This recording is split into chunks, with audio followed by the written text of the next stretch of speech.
Isang magandang araw mga ka-in detail construct. Ngayong araw po pala ay November 19, Wednesday. Ito po tayo ngayon, yung activity natin ay nagbo-boring tayo. Hindi po yung nababato na boring ha, kundi yung boring. Ito po ang tinatawag na board pile works. So nagdi-drilling tayo ng soil. Kumbaga hinuhukay natin yung soil pa-vertical. Yun yung boring. Na may consistent na pabilog na hugis at sukat. Sa madaling salita, gumagawa tayo ng butas sa lupa gamit itong soil boring machine or rig. Itong activity na to ay critical sa paggawa ng board piles dahil dito nakasalalay kung tuwid ba ang ating pilote or board pile na tinatawag.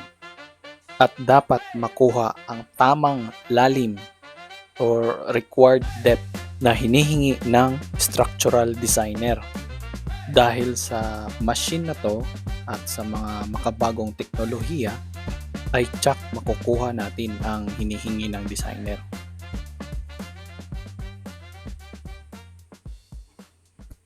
Para ma-check yung lalim ng hinuhukay natin ay nagsasagawa si rig contractor ng tinatawag natin na sounding.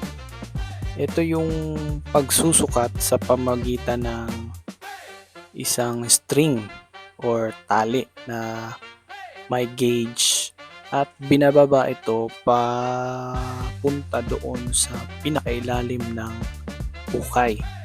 Tapos nakikita kung hanggang saan yung level. Merong pabigat sa dulo ng tali kaya ito lumulubog hanggang dun sa dulo ng hukay. Ayan, umaangat na yung shaft. Makikita natin ngayon yung bucket.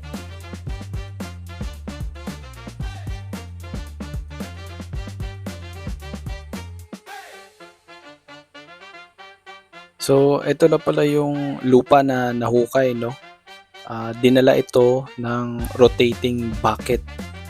Sa dulo nito, meron ipin yung bucket na kumbaga sa tools, ito yung tinatawag na drill bit para mabutas yung lupa, lalo na yung mga matitigas na bagay, mga bato, kaya-kayang durugin at hiwain.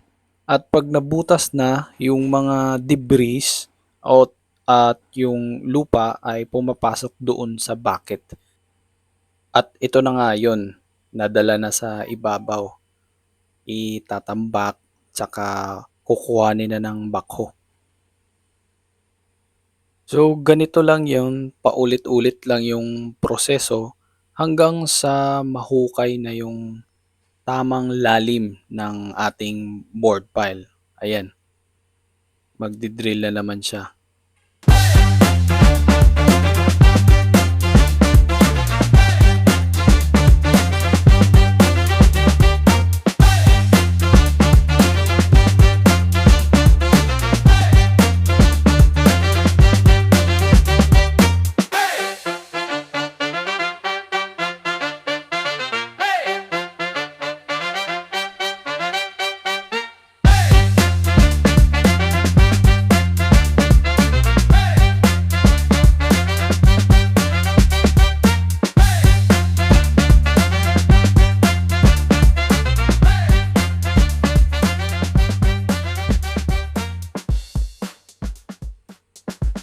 Okay, sana may natutunan kayo.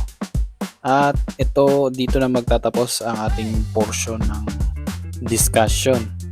Para lumawak pa ating channel, please like and subscribe and share na din. Kung meron kayong mga katanungan, please comment down below at subukan nating sagutin.